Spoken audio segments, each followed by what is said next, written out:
ভারতীয় মজদুর সংঘে ত্রিপুরার রাজ্যিক কমিটির গুরুত্বপূর্ণ পদক্ষেপ। 6 জন সদস্যকে আজীবন বহিষ্কার বিএমএস এর।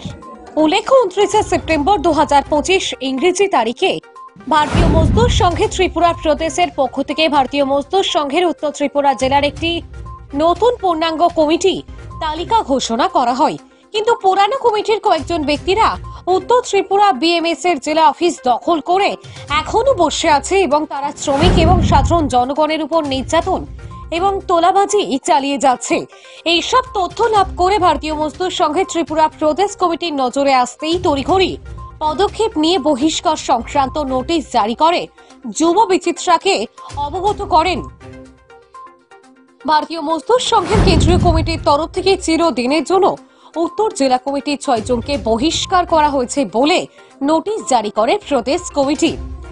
সাংগঠনিক বিধিনিষেধ উল্লঙ্ঘনের অভিযোগে যারা বহিষ্কার হয়েছে তারা যথাক্রমে বিপ্লব দাস, রূপু নন্দী, রজত, প্রবীর ঘোষ, মহেশ দত্ত, রতন রায়, অনুপম ধর, অনু। এই 6 জনকে ইতিমধ্যে বহিষ্কার করার খবরে রাজনৈতিক মহলে শুরু হয়েছে জল্পনা। ব্যুরো রিপোর্ট, যুব বিচিত্রা ডিজিটাল।